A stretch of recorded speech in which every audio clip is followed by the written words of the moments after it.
Boa noite a todos.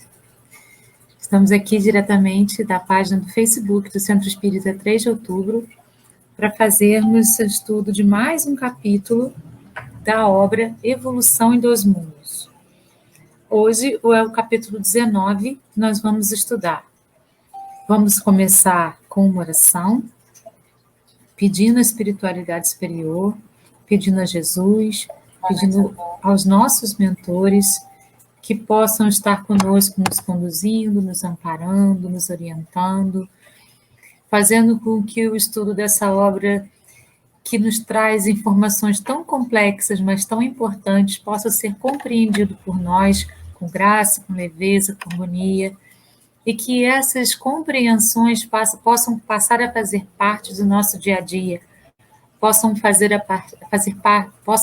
a fazer parte de quem nós somos e da nossa história, possa nos fazer compreender melhor quem somos, onde estamos e para onde vamos ou podemos ir ou temos a propensão de ir. Agora, a partir desse momento, eu me coloco à disposição como instrumento da espiritualidade superior, para que todas as mensagens importantes possam ser passadas para aqueles que nos assistem, sejam presencialmente, seja depois que tudo ficar gravado. Gratidão, gratidão, gratidão. Assim é, que assim seja. Então, eu preparei os slides para que facilite a compreensão de mais esse capítulo. O título do capítulo é Alma e Reencarnação. Nós vamos utilizar algumas passagens do livro dos Espíritos, né, e o estudo do Evolução em Dois Mundos. Então, nós vamos, as subdivisões do capítulo é essa daí, ó. Depois da morte, conceito de inferno, semente de destino, reencarnações especiais, reencarnação e evolução, particularidades da reencarnação, restringimento do corpo espiritual e o corpo físico. Vamos, então, para o primeiro, que é depois da morte. Então, hoje eu resolvi fazer assim, colocar algumas perguntas e a gente vai respondendo a essas perguntas dentro do que o capítulo nos dá a informação. Então, primeira pergunta. Após a morte, quando a alma consegue elevar-se a esferas de reencontro e reeducação, quando que a alma consegue elevar-se? Aí a resposta que tem no livro é que isso acontece após minucioso processo de purgação, e tanto mais produtivo, mais se lhe exteriorize a dor do arrependimento. A gente precisa entender arrependimento aqui, não como autopunição, não como um sentimento que nos leva para baixo, não como algo negativo, mas arrependimento, na origem da palavra, ela significa que a gente precisa ter aceitação daquilo que se passou com a gente, e a partir de ter essa aceitação, a gente mudar de postura. Isso é arrependimento.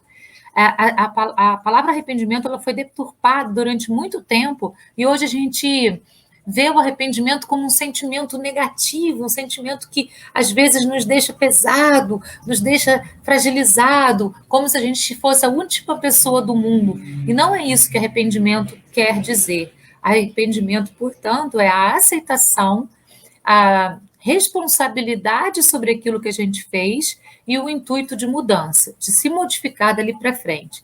Então, tudo que acontece na nossa existência, todas as provas pelas quais a gente passa, todas as provações pelas quais a gente passa, elas são produtivas no sentido de que a gente vai ter aprendizado com elas. Vamos lembrar também que Deus deu para a gente o livre-arbítrio. E a partir desse livre-arbítrio, a gente vai escolhendo os caminhos pelos quais a gente vai passar. E aí, essas escolhas também vão nos levar a essa ou aquela prova, né? Escolhas mais assertivas a provas mais brandas, escolhas menos assertivas a provas mais rigorosas. Então, precisamos também trabalhar essa ideia da escolha do caminho para que a gente passe pelo que a gente tem que passar, né? Porque a gente faz uma programação reencarnatória antes de reencarnar, mas a gente passe por isso com sabedoria, sabendo escolher os caminhos que serão mais produtivos para aquilo e com menos dor. Deus não quer que a gente sinta dor. Ele não acha produtivo a gente sentir dor. Nós escolhemos o caminho da dor, na maioria das vezes, porque ainda somos ignorantes, mas podemos aprender por muitos caminhos.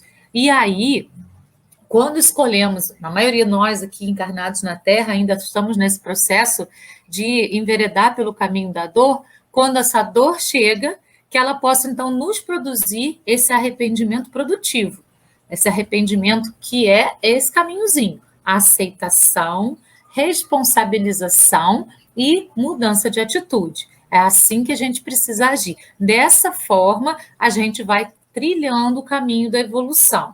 E vamos, então, em busca desse elevar-se da nossa alma a esferas de conforto e reeducação. Qual a relação da moléstia longa no corpo e o benefício à alma? Abençoadas depurações pelo ensejo de autoexame, no qual as aflições suportadas com paciência lhe alteram sensações e refundem ideias. São aquelas doenças, né, que nos deixam paralisados muitas vezes. Muitas pessoas já nascem assim, por escolhas reencarnatórias ou por uma reencarnação compulsória, que a gente vai ver daqui a pouco, e vão viver aquela encarnação daquele jeito. Outras pessoas escolhem, num determinado ponto da vida, né, e isso a gente vai escolher antes de reencarnar. Tudo que acontece conosco tem a nossa concordância. Por mais que as pessoas elas achem isso às vezes absurdo, né? Como assim? Como que eu ia concordar em ter essa doença?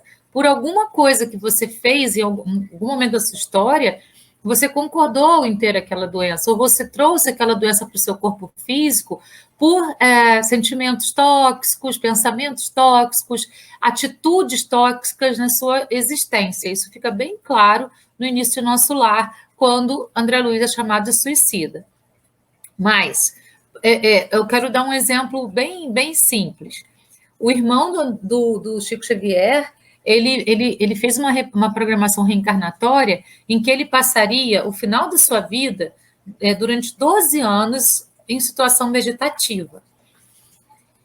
Essa era a programação reencarnatória dele. Para quê? Para justamente fazer essa depuração pelo ensejo de autoexame. Ele, então, ficaria ali 12 anos naquela condição vegetativa.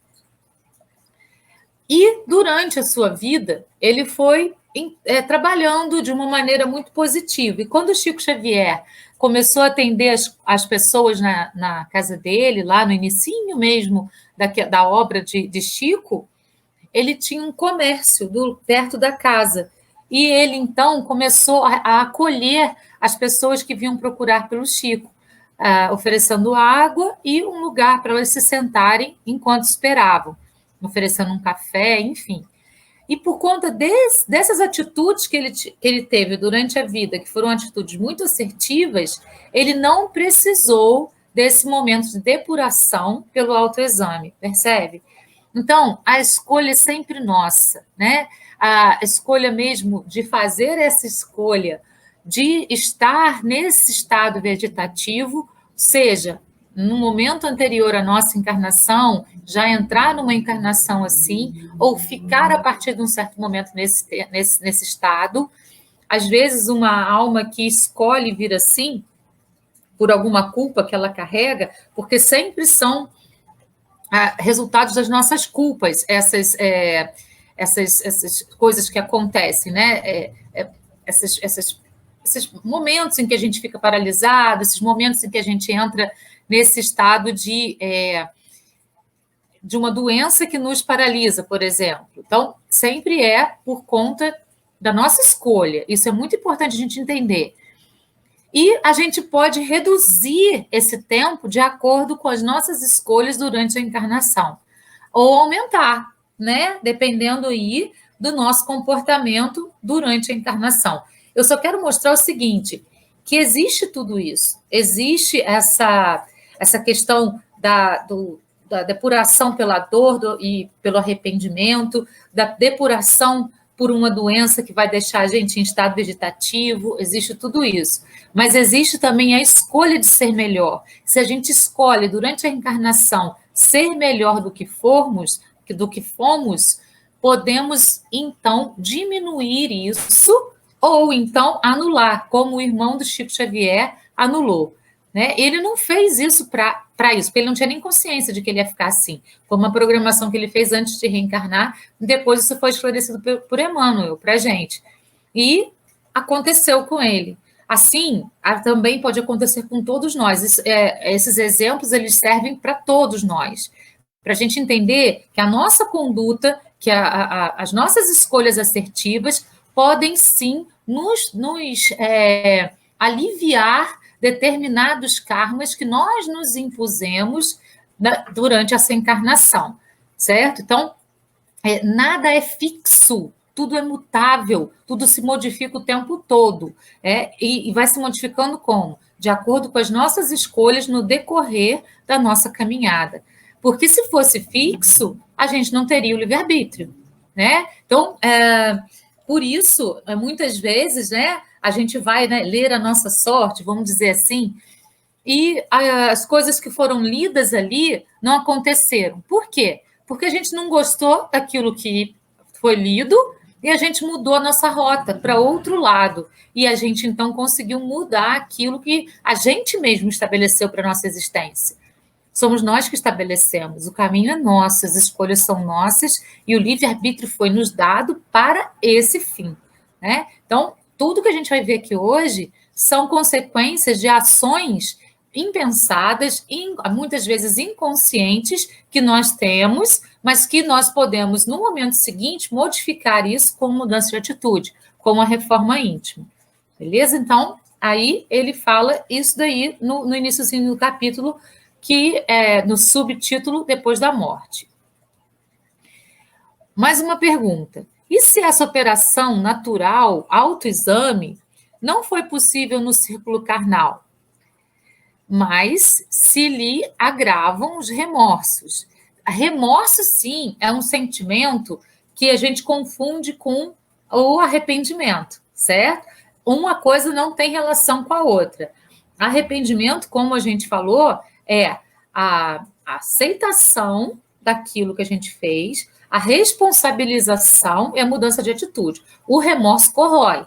Ele vai corroendo o nosso organismo por dentro. Ele é um sentimento tóxico, porque é um sentimento daquele que ainda não compreendeu que, estando encarnado na Terra como ser humano, nós estamos em processo contínuo de aprendizado e que nós vamos errar. Não precisamos nos culpar pelo erro, precisamos compreender por que erramos para poder, então, acertar no momento seguinte.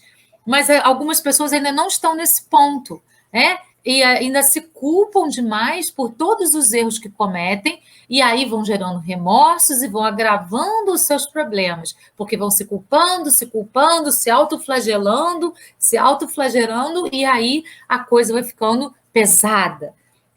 Tudo que é pesado é nossa mentira, tudo que é leve é nossa verdade. Então, a gente precisa sempre lembrar dessas condições. Então, mais lhe se agravam os remorsos depois do túmulo, através da reflexão, renovando as imagens com que foram fixadas na própria alma. Quando a gente tem remorsos de alguma coisa, e a gente, na vida, vamos pensar na nossa vida encarnada, aquilo fica voltando na nossa mente como um looping temporal, como um filmezinho que fica se repetindo. Quando a gente desencarna, vai continuar acontecendo a mesma coisa. A gente desencarnado é igualzinho a gente encarnado, só que sem corpo. E se a gente tem consciência que a gente desencarnou e fez mal a uma pessoa, por exemplo, e agora a gente não pode fazer nada para mudar aquilo, na imaginação da gente, a gente não pode fazer nada, porque sempre se pode fazer algo, uma oração é uma dádiva divina, que pode melhorar todas as situações, mas aí a pessoa que não tem consciência disso ainda começa a se autoflagelar, a se autopunir, a se falar, eu sou uma pessoa indigna porque eu feri pessoas e não consegui me reconciliar com elas, e isso vai fazendo com que ela define cada vez mais no mundo espiritual. Por isso, Mateus dizia para a gente, reconciliai-vos com o vosso adversário, sempre, né? Por mais difícil que seja a situação pela qual a gente passa, é sempre importante, se a gente percebe que ocorreu um erro nosso, a gente voltar atrás e fazer essa reconciliação. É muito importante que isso aconteça, que a gente tenha... Isso é humildade, né? Humildade, de verdade, é reconhecer os próprios erros e modificar a situação que a gente fez acontecer, né? Isso é humildade de verdade. Algumas palavras elas estão muito, o significado delas está muito perdido dentro das concepções reais. O arrependimento e a humildade são duas que são usadas de maneiras equivocadas por muitas pessoas. E quem são os delituosos? Quem são essas pessoas que cometem delitos? Criminosos, mesmo tendo ressarcido os débitos instalados pelo próprio arrependimento, plasmam em torno de si mesmos, nos próprios pensamentos, as cenas degradantes em que arruinaram a vida íntima. Reparem que somos sempre nós que causamos o nosso céu ou nosso inferno, né?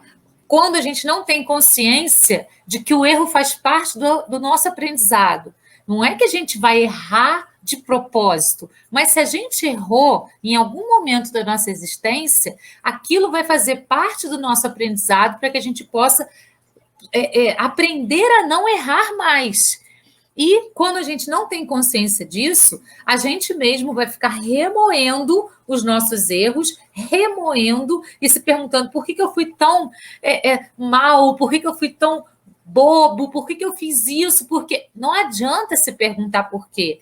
A gente precisa compreender, eu estive assim, aquele foi um momento da minha existência. Agora eu posso modificar isso com atitudes mais assertivas e caminhar. E se perdoar, o auto-perdão, às vezes, ele é mais difícil do que o perdão ao próximo.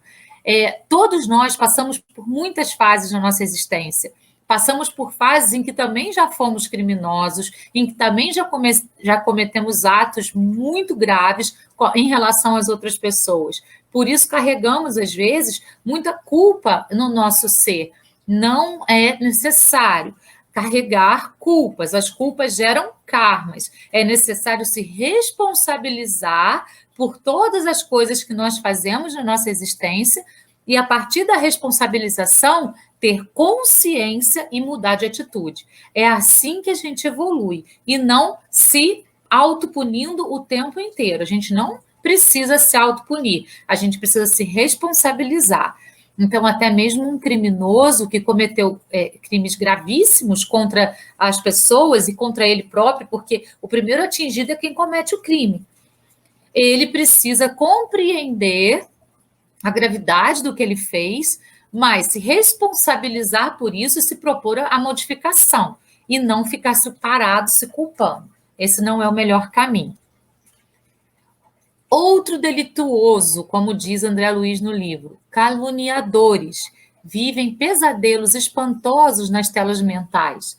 Os padecimentos e aniquilamento da felicidade alheia. Então, as pessoas que caluniam umas às outras. Telas mentais nós formamos, né, com imagens que nós mesmos criamos para poder ou nos libertar, né, ou nos aprisionar a determinadas coisas. Então, são telas que nós pintamos na nossa existência para poder ou caminhar por um caminho muito lindo, com uma tela mental maravilhosa, de que tudo vai ser bom, com fé, né, inabalável, acreditando que tudo está na hora certa e no momento certo, como diz o Evangelho. Mas algumas pessoas criam telas de pessimismo, de autopunição, e ficam ali também num looping temporal, revivendo aquela calúnia que fizeram e que danificou a vida e a felicidade de tantas pessoas aí. Outros delituosos são os tiranos. Volvem a sentir nos tecidos da própria alma os golpes que desferiram nos outros. Depois, os dipsômanos e morfinômanos, experimentam agonia e insatisfação. Então, esses são os delituosos, segundo André Luiz. Também tem os desequilibrados do sexo, aqueles que agem dentro da questão da luxúria, que é o abuso da questão sexual. Acumulam cargas magnéticas no instinto em desvario pelas quais se localizam em plena alienação. O sexo, ele é uma dádiva divina. Ele foi criado, nós vimos isso na semana passada, né? Ela foi criado em nós para que seja usado da melhor forma possível, sempre com respeito, sempre com amor, sempre com devoção. Mas quando é usado com desequilíbrio, assim como todas as outras coisas que também são usadas com desequilíbrio, vão nos fazer mal, né? O excesso de comida desnecessária, vai trazer para o nosso corpo uma gordura desnecessária, aumento de taxas no sangue. Então, a comida tem que ser usada também de maneira comedida. E o sexo, a mesma coisa. Então, o sexo não é ruim, não é pecado, não é nada disso. Ele só vai ser ruim quando fizer mal para o nosso sistema, assim como todas as outras coisas que a gente usa de maneira desequilibrada. Por quanto tempo padecem essas vítimas do remorso? Por tempo correspondente às necessidades de ajuste, padecem larga internação em zonas compatíveis com o estado espiritual que demonstram, com sintonia. Quando a gente desencarna, a gente vai para paragens nas quais o nosso pensamento vai se afinar com os outros espíritos que ali estão. Então, por exemplo, se nós somos uma pessoa que tem muito medo de tudo, a gente vai para lugares onde existem pessoas super medrosas também, que têm medo de tudo. Se a gente tem como característica principal muita raiva, muito ódio, a gente vai para paragens onde ali pessoas com muita raiva, muito ódio, comungam no mesmo pensamento que nós. Se nós esbanjamos compaixão no sentido exato da palavra, vamos para paragens onde há compaixão e assim por diante.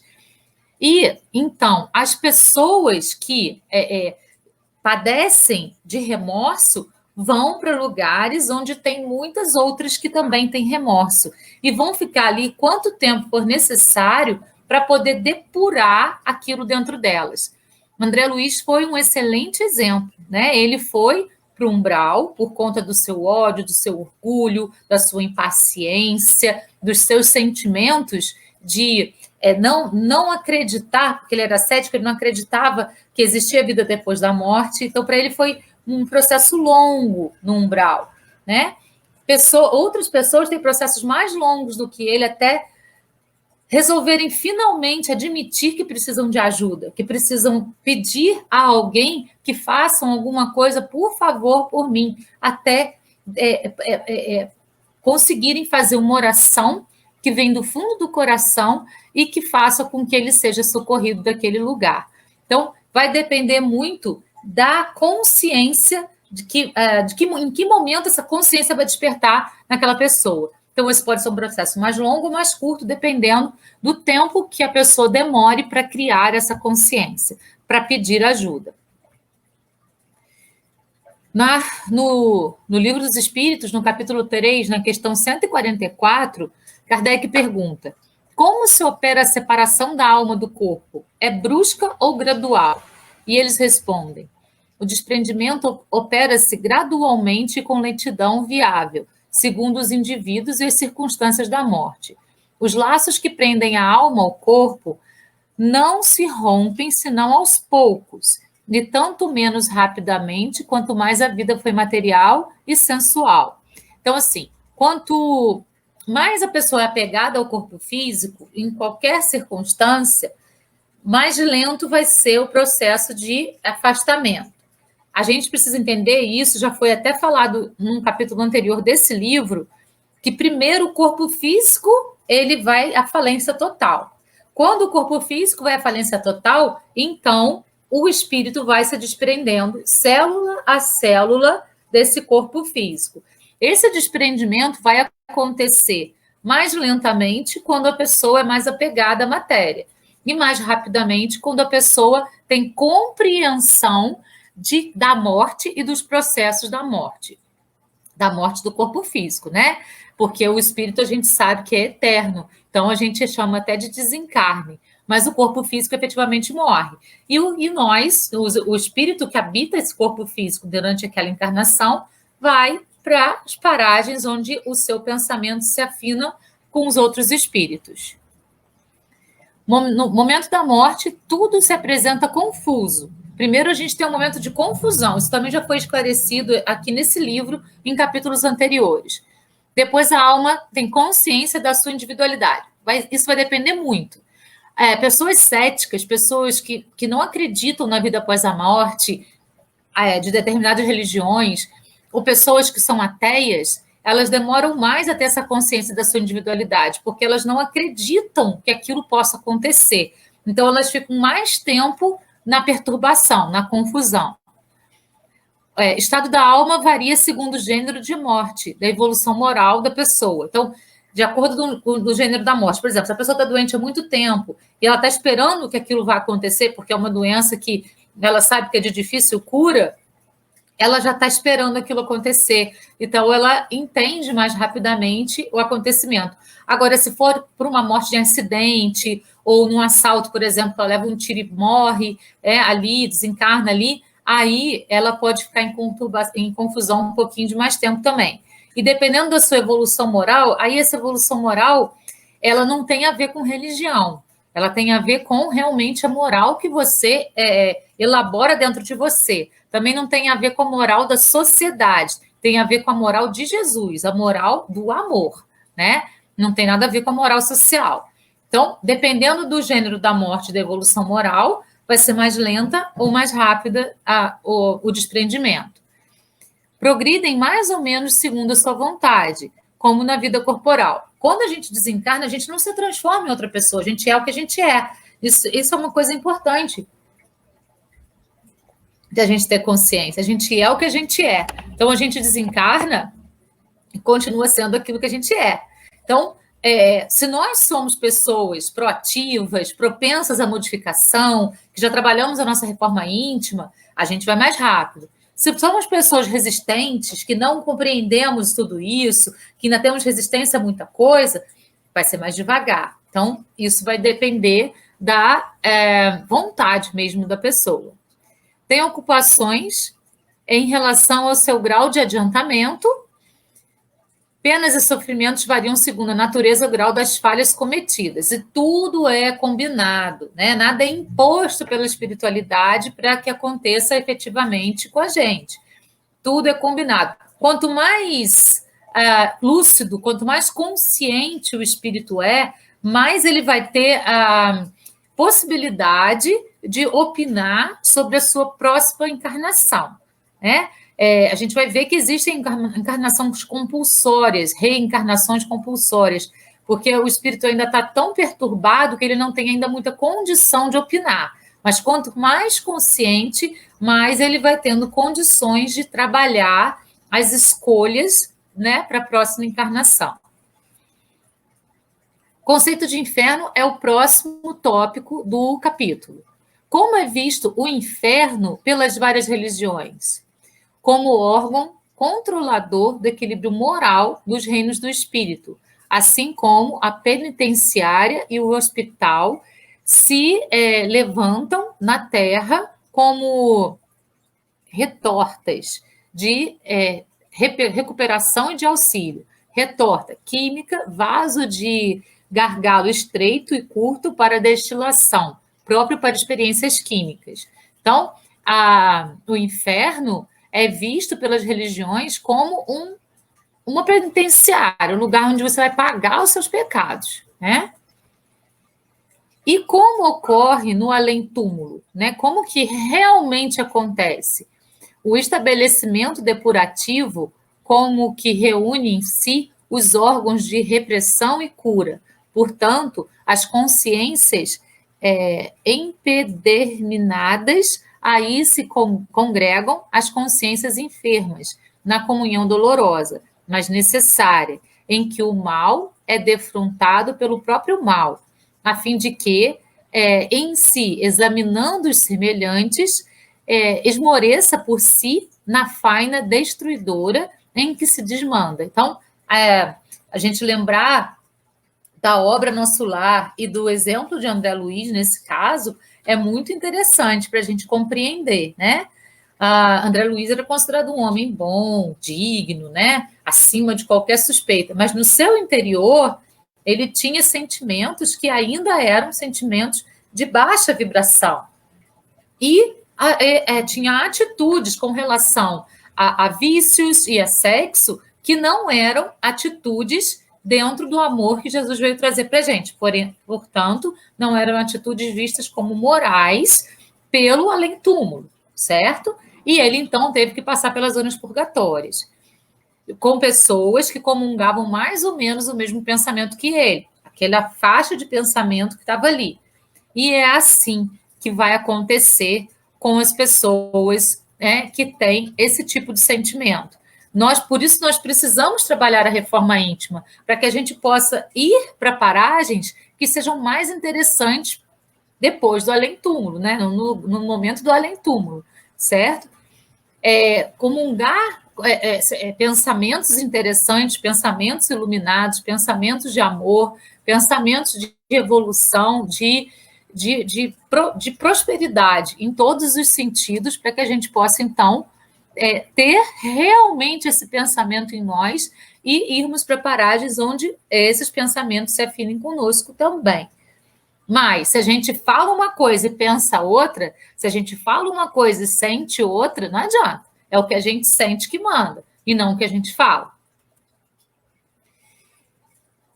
Em que se transformam as inteligências ainda perversas? Em instrumentos reeducativos daquelas que começam a despertar, pela dor do arrependimento, para a imprescindível restauração.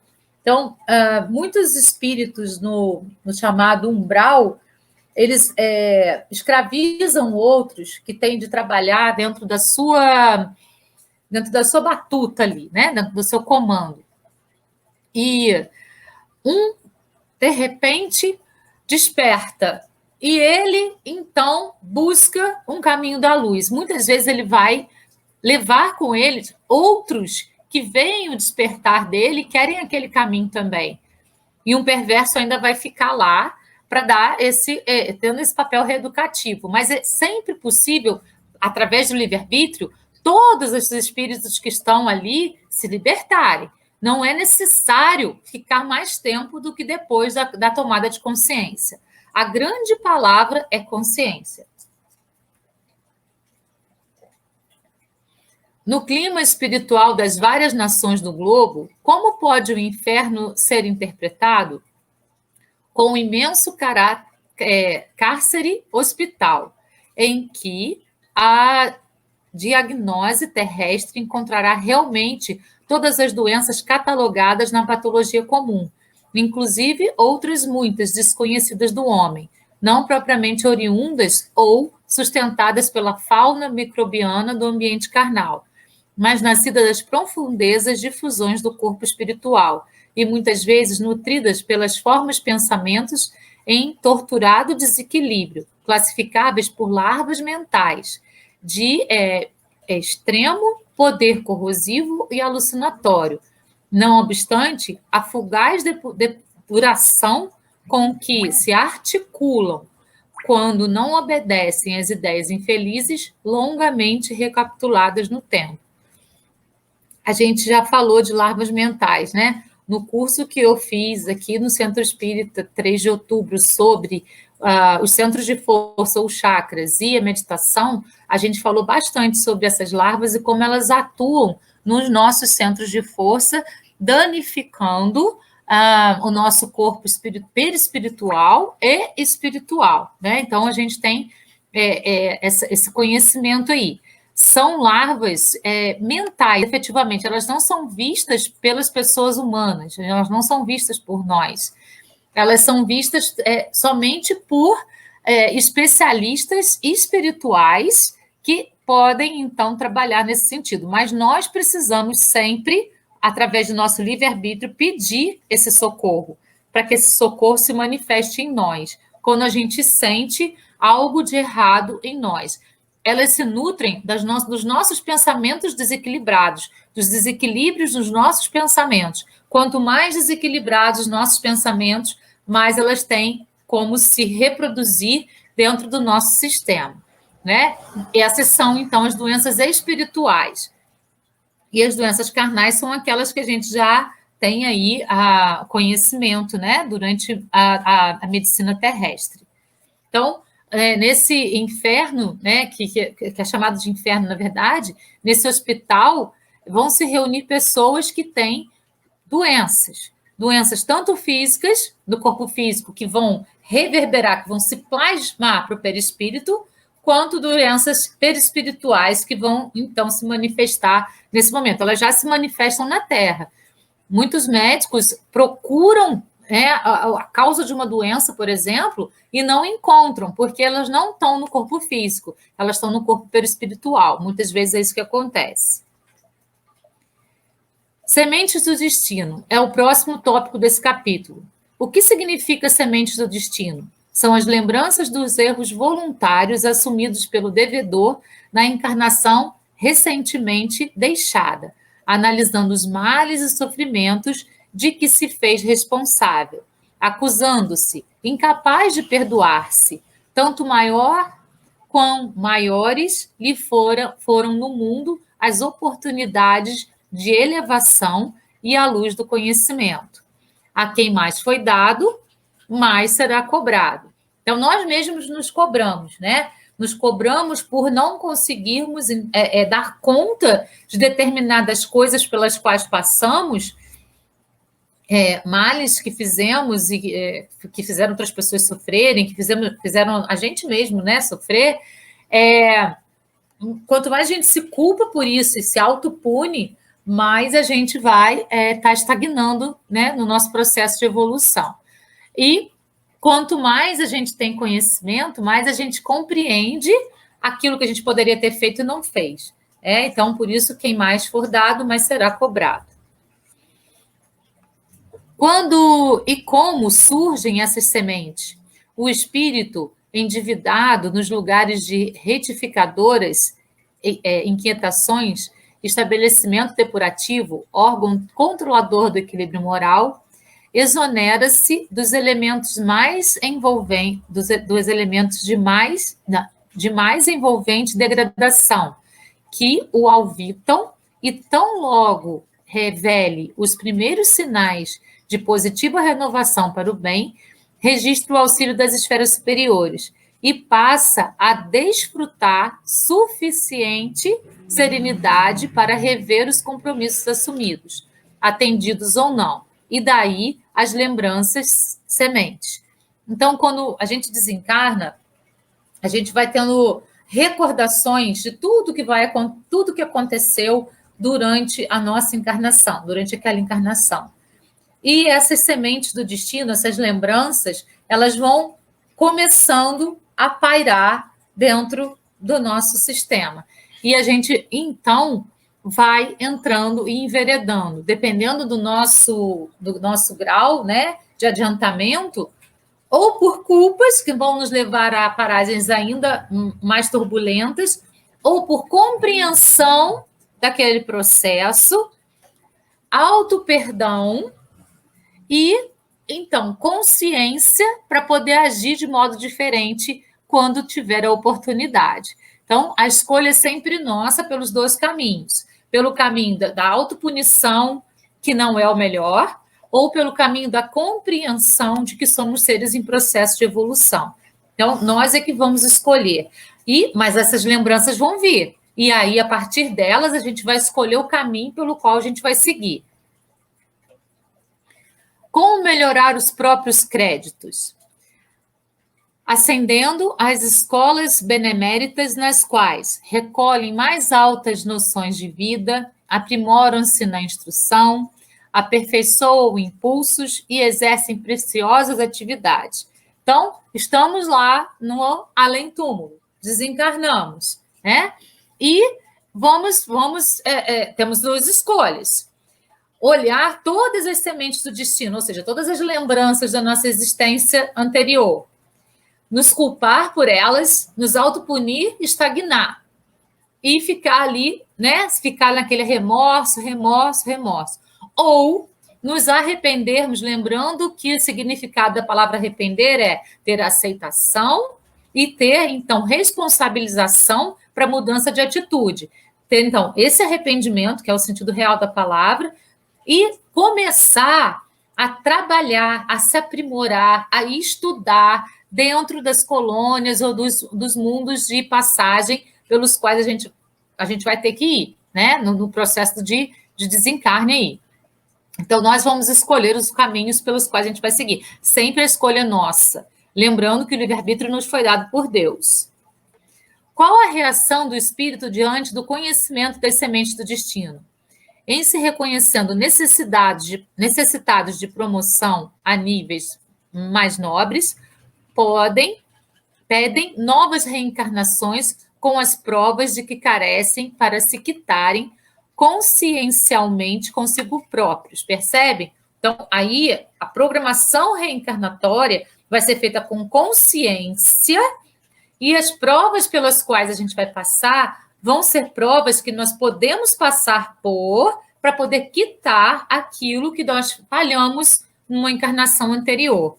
Mas não precisa ser algo que nos paralise, pode ser algo que nos edifique. É isso que é importante, a gente precisa desencarnar com consciência para até saber fazer uma nova programação reencarnatória, sem culpas, mas com consciência de que somos seres em processo de evolução e que temos o livre-arbítrio. E muitas vezes vamos escolher errado, mas isso não é motivo para se culpar e se flagelar, é motivo para se reconhecer enquanto ser em processo de aprendizado e aprender com aquela situação. O aprendizado é que traz evolução. É sempre nesse processo que a gente deve caminhar.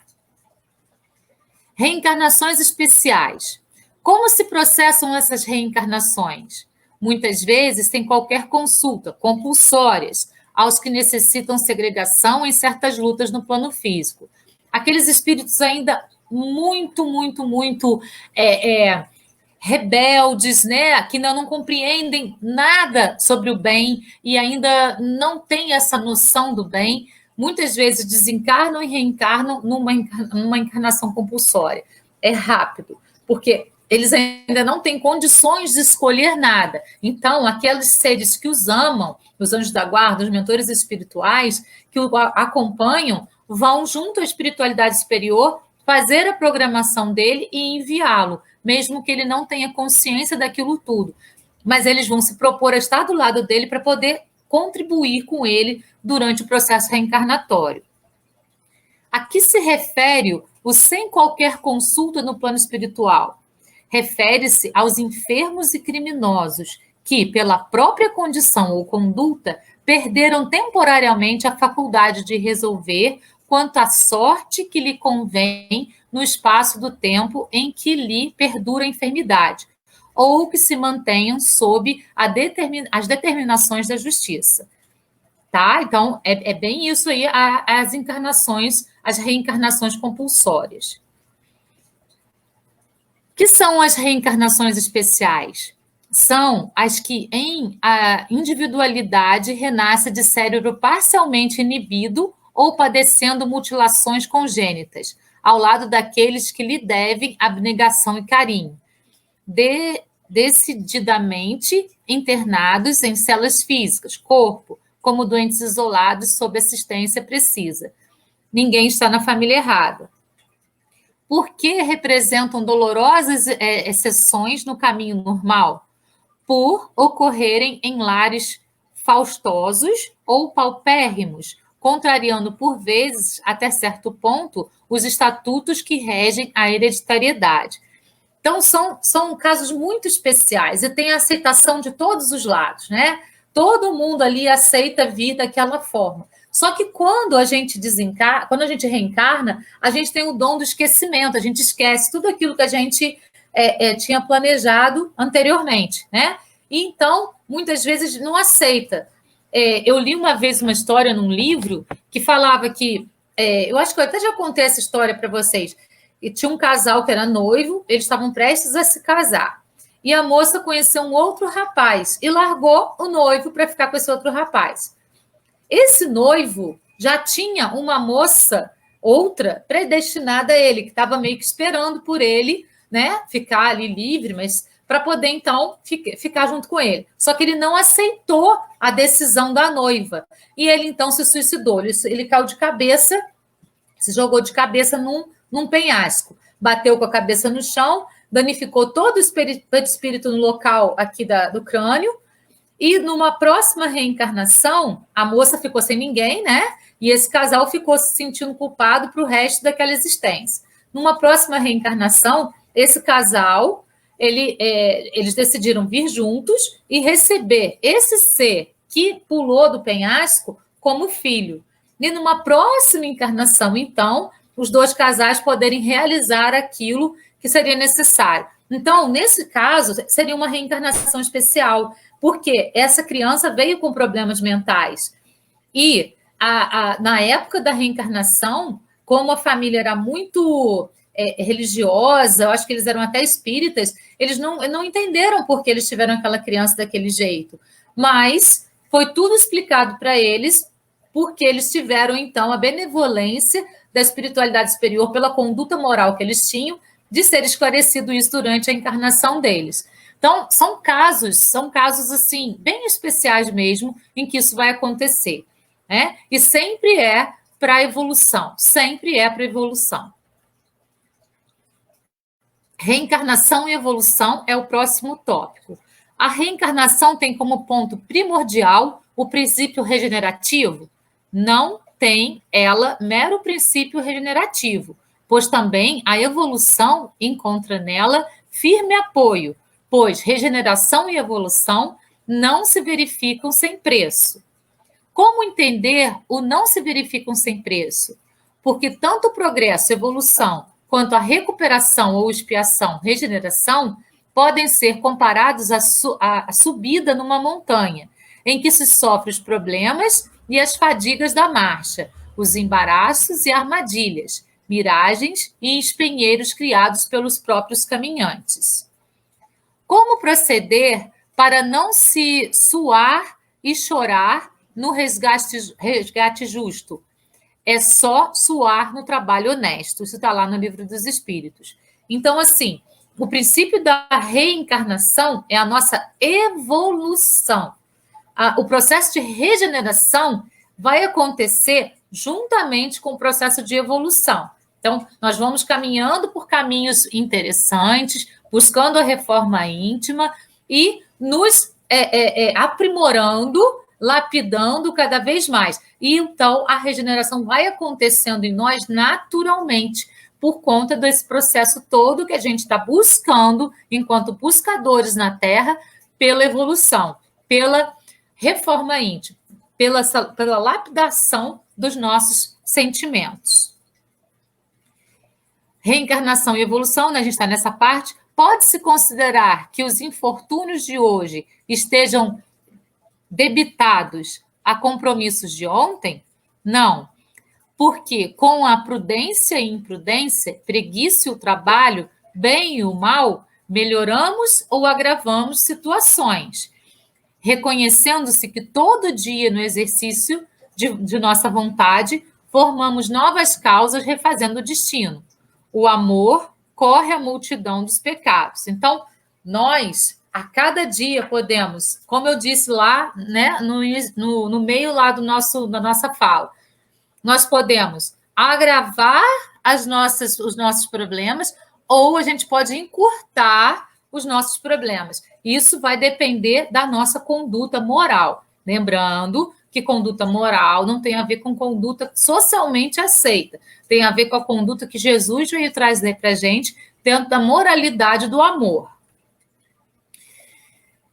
No plano extrafísico, como algumas criaturas ensejam avançar na corrigenda e transformação, após longo estágio do plano extrafísico, sentem fome de progresso renovador por inabitadas ainda à ascensão maiores. Daí, renunciam à tranquilidade a que se ingressam nos grupos afins, porque no cadinho efervescente da carne, analisam de novo as próprias imperfeições, testando-lhes a amplitude nas rudes existências da vida humana.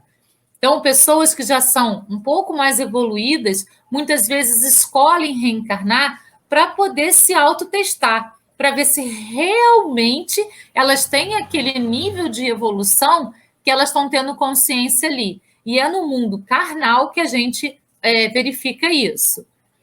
Essas criaturas não poderiam encontrar possibilidades de expansão nas cidades espirituais da Terra? Sim, poderiam encontrar outras modalidades de estudo e trabalho que lhe assegurariam novos fatores de evolução.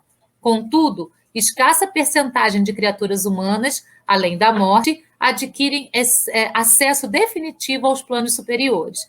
Então, são poucas as criaturas que estão na Terra que evoluem tão rapidamente. Nossa evolução é lenta e ela é em altos e baixos, né? É assim que a gente vai evoluindo. Depois da morte, o que ocorre com a maioria das criaturas? Jazem ainda ligadas às ideologias e raças, pátrias e realizações, famílias e lares do mundo, como, por exemplo, artistas eméritos sentem-se irresistivelmente atraídos para a reencarnação, a fim de preservar-lhes ou enriquecer-lhes os patrimônios, ao notarem o curso diferente das escolas que deixaram no planeta. Cientistas eminentes volvem ao trabalho e à experimentação entre os homens, interessados na continuidade dos empreendimentos redentores que largaram em mãos alheias. Religiosos, filósofos, professores, condutores, homens e mulheres que se distinguem por nobres aspirações retornam voluntariamente à esfera física, em sagradas ações de auxílio que lhes valem honrosos degraus de sublimação na escalada para a divina luz. Então, vai depender do grau de consciência que a pessoa tenha para ela permanecer no mundo espiritual ou precisar de uma reencarnação com mais rapidez. Particularidades da reencarnação. São variáveis ou técnicas utilizadas nos serviços reencarnatórios? São variáveis. Haja vista cada entidade reencarnante apresentar particularidades essenciais na recorporificação a que se entrega na esfera física, como diferentes são as maneiras de se libertarem do corpo quando da morte destes. Então, tudo é bem particularizado e é muito variável. Tudo vai depender da necessidade de cada ser para que aquilo ocorra daquela maneira. E das escolhas. A gente precisa lembrar sempre do livre-arbítrio e das escolhas que fazemos. Quais as particularidades da reencarnação dos espíritos? Os espíritos superiores, quase sempre em ligação sutil com a mente materna, que lhe oferta a guarida, podem plasmar por si mesmos, e não raro, com a colaboração de instrutores na vida maior. O corpo em que continuarão as futuras experiências, interferindo nas essências cromossômicas, em vista às tarefas que lhes cabem desempenhar. Os espíritos medianos na evolução, portadores de créditos apreciáveis de dívidas numerosas, cuja reencarnação exige cautela, de preparo e esmero de previsão. E os espíritos inferiores, na maioria das ocasiões, padecendo de monoideísmo tiranizante, entram em simbioses fluídicas com as organizações femininas a que se agregam, experimentando o definhamento do corpo espiritual ou o fenômeno da ovoidização, sendo inelutavelmente atraídos pelo vaso uterino em circunstâncias adequadas para reencarnações que lhes toca em moldes inteiramente dependentes da hereditariedade. Nós estudamos sobre esses espíritos ovoides, esses espíritos monodeístas, né? Nos capítulos anteriores aí. Então, a gente já entende o que ele está falando. Se a gente tem esses espíritos inferiores ainda muito apegados a ranços, a raiva, a ódio, a sentimentos de posse, de pertencimento, eles podem, então, ter essas características ovoides e demorarem muito a entender e a voltar à forma humana. Restringimento do corpo espiritual. A reencarnação dos espíritos acontece de forma aleatória? Não.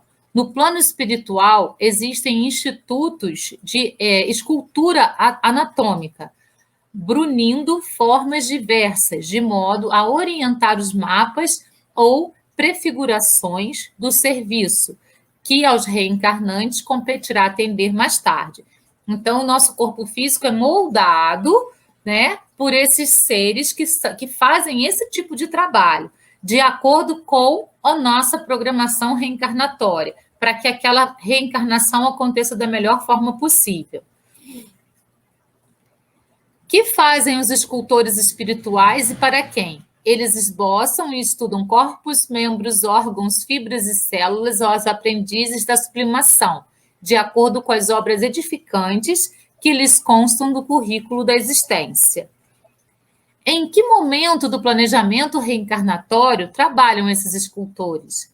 Antes que se definam os primórdios da rematerialização terrestre, porque nesses casos, em que a alma oscila entre méritos e deméritos, a reencarnação permanece sob os auspícios de autoridades de servidores da justiça espiritual, que administra recursos a cada aprendiz. Então, vai sendo elaborado de acordo com aquele mérito ou demérito que a pessoa conseguiu angariar em vidas anteriores. Como ocorre o restringimento do corpo espiritual? Os candidatos à reencarnação são admitidos nas instituições hospitais em que magnetizadores desencarnados, bastante competentes pela nobreza íntima, se incumbem de aplicar-lhe fluidos balsamizantes, que os adormeçam por períodos variáveis, de conformidade com a evolução moral que enunciem, a fim de que os princípios psicossomáticos se adaptem a justo restringimento, em bases de sonoterapia. Então, através do momento lá em que eles são colocados em sono, vai sendo feito o molde para a próxima reencarnação. Esses restringimentos ocorrem em todos os espíritos? Não, só com os candidatos sem superioridade suficiente, de modo a supervisioná-la com seu próprio critério e distantes da inferioridade primitiva, que deles faria escravos absolutos da herança física. Então, se a pessoa vier lindíssima numa encarnação e ela não tiver superioridade suficiente para dar conta disso, ela vai ficar firmada somente no corpo físico, né? Então, são esses cuidados que eles vão tendo. Assim, regressam ao berço humano nas condições precisas, recolhidos a novo corpo, qual operário detentor de virtudes e defeitos, a quem se concede novos uniformes de trabalho e nova oportunidade de realização. O corpo físico é a última parte desse capítulo. Que é necessário o êxito do empreendimento reencarnatório que se inicia, que sejam conjugadas com previdente sabedoria as questões da paternidade e maternidade, raça e pátria, lar e sistema consanguíneo. Como é o corpo físico do reencarnante? O espírito, senhor das experiências adquiridas que lhe despontam do ser, em forma de tendências e impulsos, recebe um corpo físico inteiramente novo, com ouvido temporário, mas não absoluto, das experiências pregressas, corpo com o qual será defrontado pelas circunstâncias favoráveis ou não do caminho que deve percorrer, para prosseguir na obra digna em que haja empenhado ou para retificar as lições em que haja falido. Como é o corpo físico do reencarnante? Nem sempre o corpo físico do reencarnante, às vezes, deve sofrer mutilações e enfermidades benéficas, inibições e dificuldades orgânicas de caráter inevitável, porque de aprendizado a aprendizado, de tarefa a tarefa, quando o aluno de estágio a estágio, para as grandes metas educativas, é que se levantará vitorioso para a ascensão à imortalidade celeste. Aí vamos fechar com uma historinha, né, de Chico Xavier. Chico Xavier contou que, num dos seus dias de profunda amargura, solicitou ao benfeitor espiritual que levasse o seu pedido de socorro a Maria de Nazaré, para que ela o consolasse, já que seus problemas eram graves. Após alguns dias, Emmanuel retornou dizendo-se portador de um recado da mãe de Jesus. Chico imediatamente pegou papel e lápis e preparou-se para anotar. Pode falar, tomarei nota de cada palavra. Emmanuel, o educador atencioso, falou-lhe: anote aí, Chico. Maria me pediu para que lhe trouxesse o seguinte recado: isso também passará. Ponto final. Chico tomou nota rapidamente e perguntou ao guia: só isso? E ele respondeu enfatizando: Chico, a mãe de Jesus disse-me para dizer-lhe: isso também passará.